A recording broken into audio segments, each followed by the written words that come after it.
whatever device you have, whatever function it does, in order for it not to make too much noise. With that, I will be asking maybe one or two questions to kind of get everything started. With that, I also will be allowing you guys to ask questions yourselves.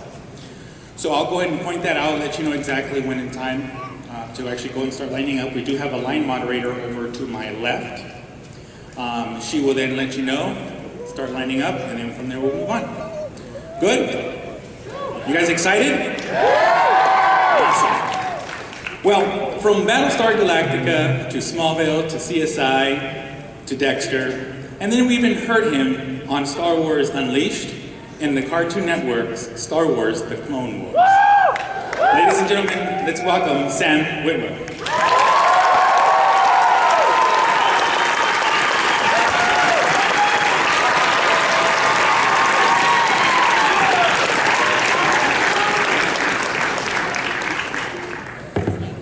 Excuse me. So much better, yeah. I'm going to keep this here just in case. There we go. Well, first of all, again, thank you so much for joining us here at Comic-Con. Thank you. Enjoying the weather? It's really cold in here, man. Well, in the back it is, but yeah. Outside. Well, yeah, they have to let me outside first. And then I will enjoy the weather.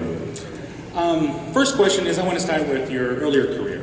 I know that with Battlestar Galactica as Lieutenant Crashdown.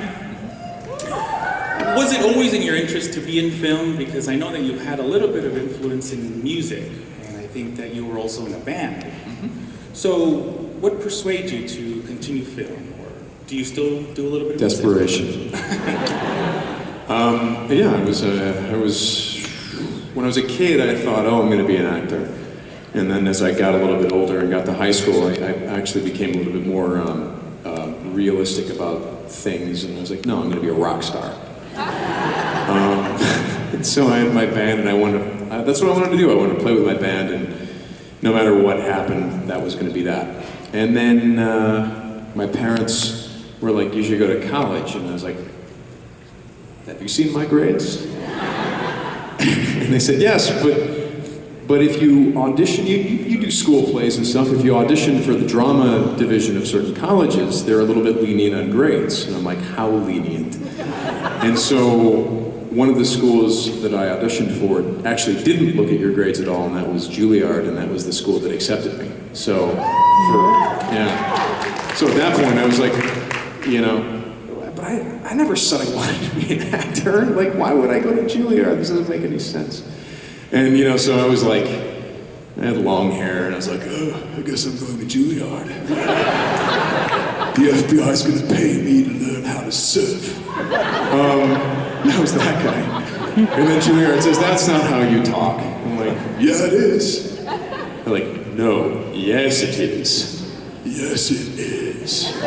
So then they started teaching me things about how to walk and talk and do actor things. And then by the time that I got kicked out, I was like, I may as well try to use this training that I've used for 2 years.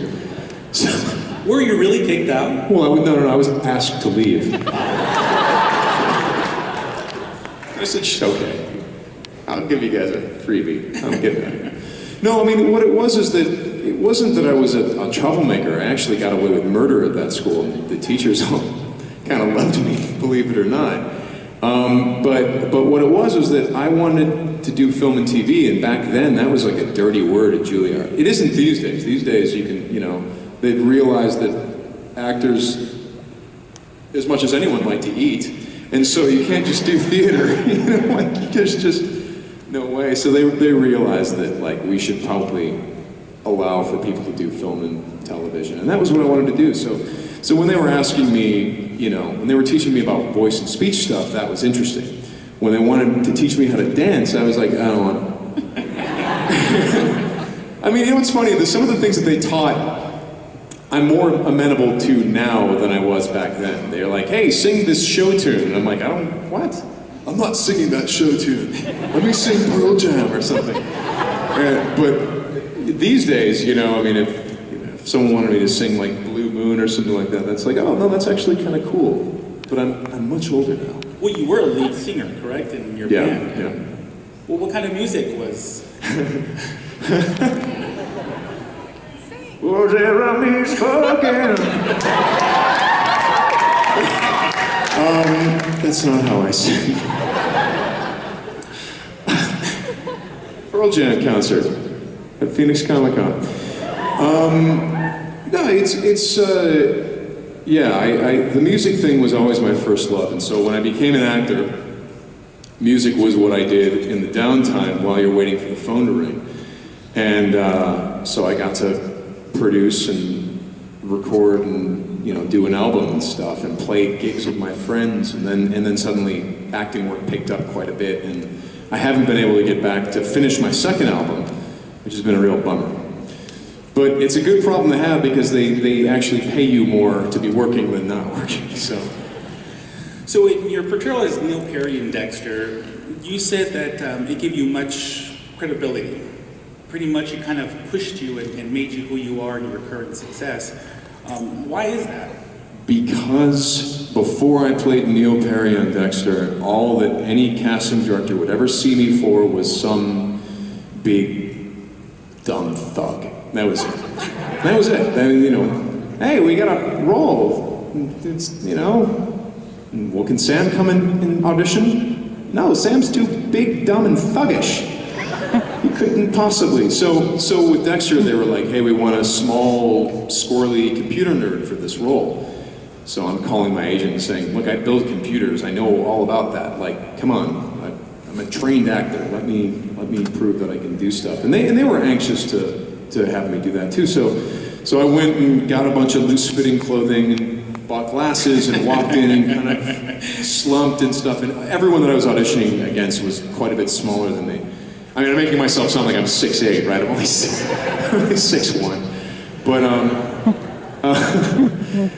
so huge. So I went in and gave this audition and felt very insecure about it because I wasn't doing myself at all. And then asked to be seen again, actually.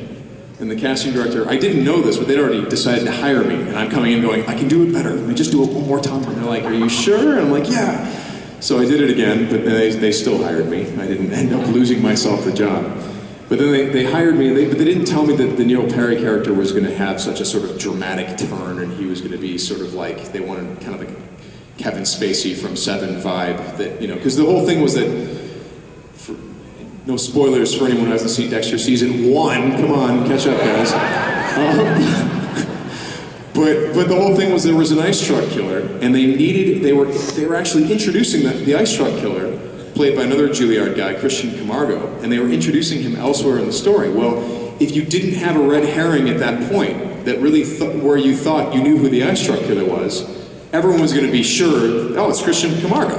Why would they introduce another character if it wasn't the ice truck killer, right? And so my job on the show was to get everyone off his scent, was to be so sort of disturbing and scary in a weird kind of way that people would be convinced that he was innocent.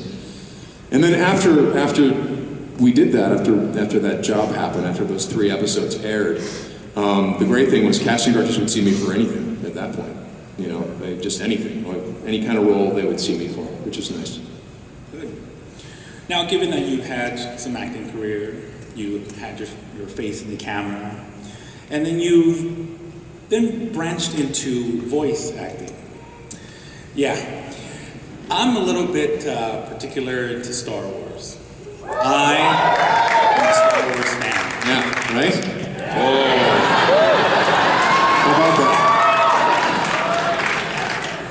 You're hurting me for Sam.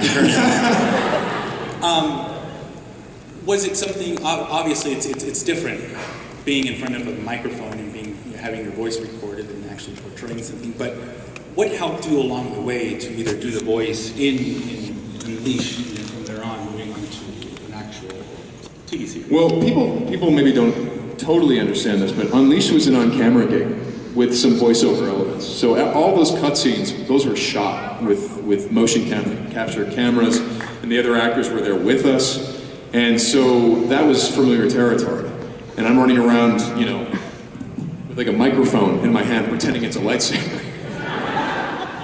Never convinced me to betray my master. And, you know, at that point, the director's like, this is ridiculous. Someone go downstairs and get this guy a lightsaber. We're at Lucasfilm, for God's sakes. We have these things here. We have tons of them. Go get him one. This is embarrassing. But the voiceover elements came about two things. One, there was a lot of stuff that wasn't in those cutscenes. Those, you know, when you're playing the game, the character is saying things. And that, you know, so I was in a voiceover booth and I had to learn how to do that. I wasn't very good at it to begin with. You know, there are moments where I, you know, if I'm playing Force Unleashed, I'm like, whoa, I didn't really think that through. But it was that. It was the voiceover elements in that game, and then it was also convincing Hayden Blackman to hire me as the Emperor for that. So, I mean, you know, because I was like, are you getting Ian McDermott to do it? And he's like, no. I'm like, well, then probably she'd get me to do it. And he was like, no, I'm not doing that. Why would I do that? I'm like, because I do it good, you know? And then eventually, I remember my buddy David Collins, who was the lead sound designer, and he also played Proxy in The Force Unleashed, which he stole the role. They had some celebrity in mind that I won't tell you who it was, who would have done it, by the way. But just David did it really well, and he did it first. So when we were doing these read-throughs, David was doing Proxy really, really well, until eventually they're like, oh, that's Proxy. It's kind of like Anthony Daniels wasn't supposed to be the voice of C-3PO, but people were like, Richard Dreyfuss are like, I can't do it better than him. This is awesome.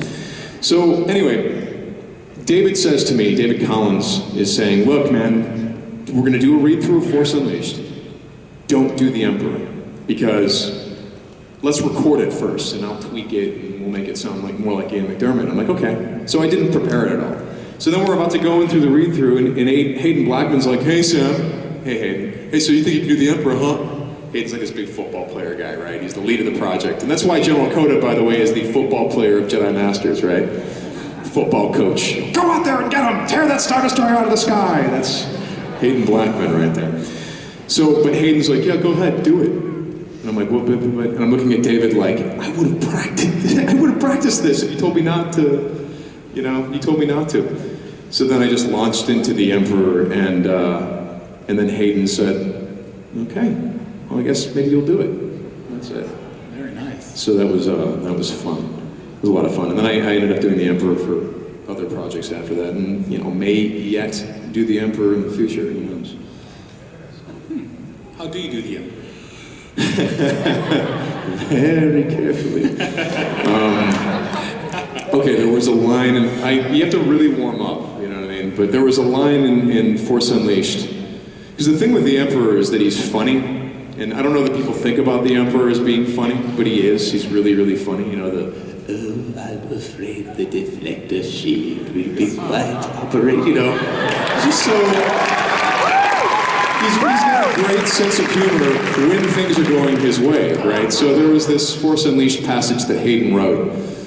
And by the way, Hayden Blackman's a great writer, and I was reading these Emperor lines, and I'm like, yeah, he doesn't get it. He doesn't understand how to write for the Emperor. The Emperor wouldn't say this, oh, wait a second, Ian McDermott is a much better actor than me. Okay, and then I look at the script, I'm like, no, this is how the Emperor does it. I'm just not that good. So then, but there's this one passage. He's got the rebels all in front of him, and he's got them. He's got all the guys he was trying to capture, and he's got them there, and he's about to tell. They've been plotting against him, so he's going to tell them what's happening to him. And I think he says, "You've all been branded traitors to the Empire. You will be interrogated, tortured. You will give me the names of your friends and your allies, and then you will die."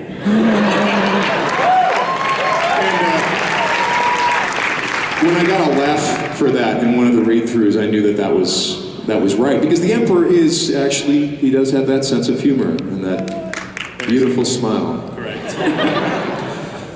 One last question, and then we can go ahead and open it up to the audience. So if you guys want to start lining up on my left-hand side, you can.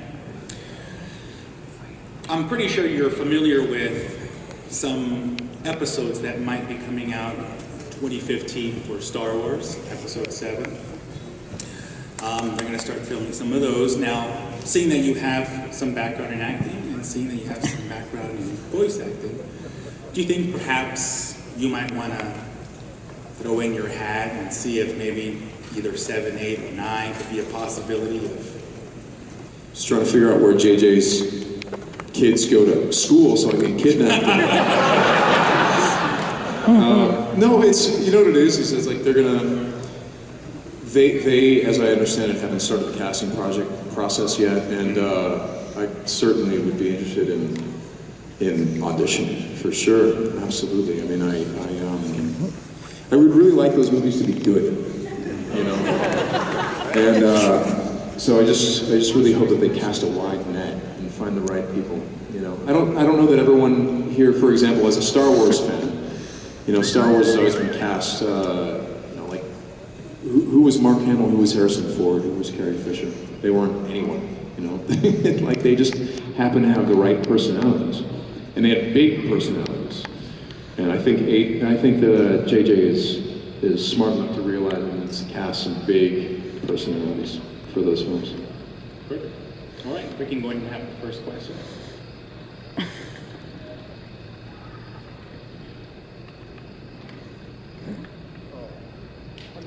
Well, that's a great question. No, I think that,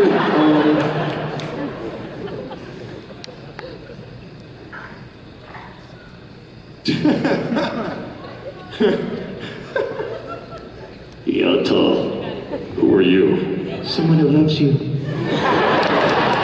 it sounds like a bounty hunter over there. What's going on? Hi, Sam. Hello. Thank you for coming to Comic-Con, by the way. Thank you for... I have a question about Sally and Aiden. Do you think there's going to be a possible love connection between them? That's the vibe I got from this past season.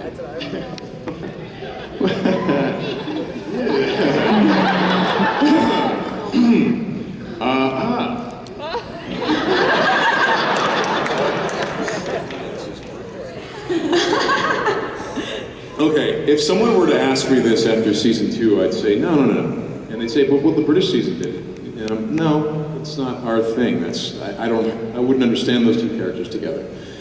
After this season, I don't know. It has now cast me into doubt, you know?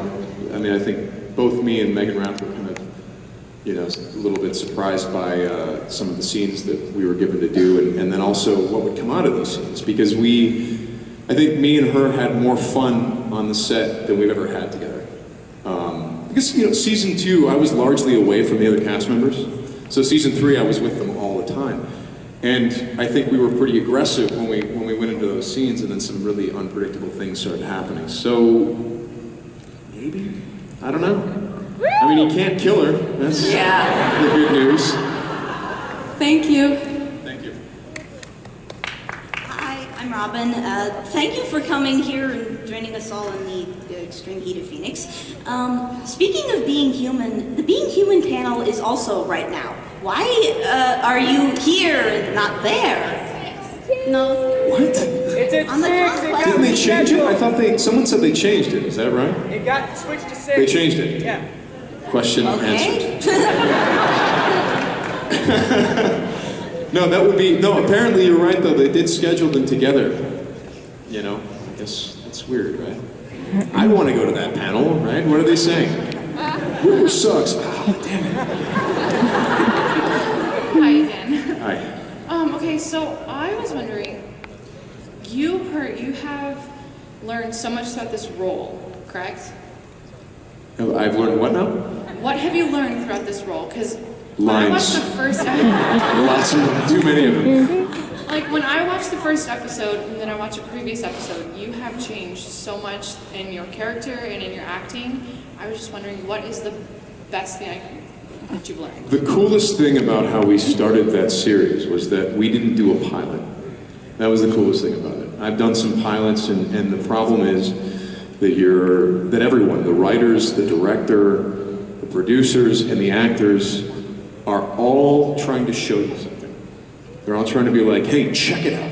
This is why you should pick up our show and not another show, because I'm flashy. Check out my jazz hands, you know. It's a real problem, because you're not necessarily approaching the material as honestly as you could be. Now, with Being Human, there was no pilot. It was just, we're doing 13 episodes. It's like, great. So in the first episode, in the second episode, third episode, I felt no pressure to show anyone anything. I just felt like, no. If I show too much to begin with, what's to learn about this guy later? So if he was going to be funny, the only way he was going to be funny is that if he played a straight man to Josh, and he was annoyed with him, and that would be funny, but that was it. If he was going to be, if he was going to smile, it was going to only be in the blood den, when he was hopped up on heroin, you know? Those types of things. Those are choices that you can make when you don't do a pilot. You can say, no, I'm not going to show you anything. I'll take my time and I'll show you when it's right. So that was, you know, and so over the seasons, you get to add more and more to the character, and in a weird way, bring more of my sense of humor to Aiden, because I figure if he's living with those two screwballs, he'd start picking up on their humor a little bit. You know, there's something about Aiden that we've discovered that we try not to make too obvious, but it's that he's a total pop culture geek. For example, there was a comment in the second season where he was saying something about, he said something to Sally, he said, hey, go down the hall, there's a 90210 marathon. And the line was, I think Donna Martin is about to graduate. And I suggested to the writers, I'm like, screw that, let's go the full 9. Let's have Aiden go, Donna Martin graduates. Because that's weird, right? 260-year-old vampire who's totally into that stuff, but he doesn't want to tell anyone about it. Mm-hmm. But he trusts Sally, you know? And I just want to say you were super gorgeous.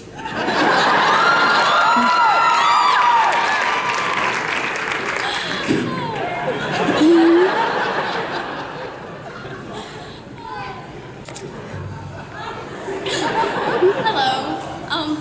So my first role with you is actually when you played Doomsday in Smallville, which I love. My question is how did you go from playing, you know, the good guy, you know, kind of hitting on Chloe, you know, kind of there, and then shifting to the bad guy? How did you go, like, how do you...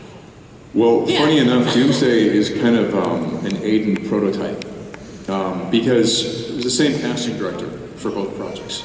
And I guess, as I've been told, they'd gone through, like, as they've told me, hundreds of guys. They'd auditioned hundreds of guys, and they weren't able to find Aiden.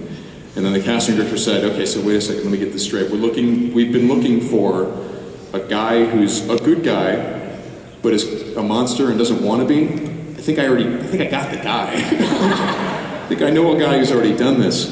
I mean, you know, yeah, I think if you watch Smallville, you can see the beginnings of the Aiden character. I mean, he's not funny like Aiden can be, but you know, we didn't have a lot of time for humor with all the people that were getting killed on that show, but yeah, that's definitely, it's funny that you liken those two characters together, because that's sort of how it happened. They called me up saying, hey, we need you to do that again. And I said, well, can we do it different? They're like, sure. I'm like, okay, you got a deal. Okay. Thank you. Thank you. Hello. My question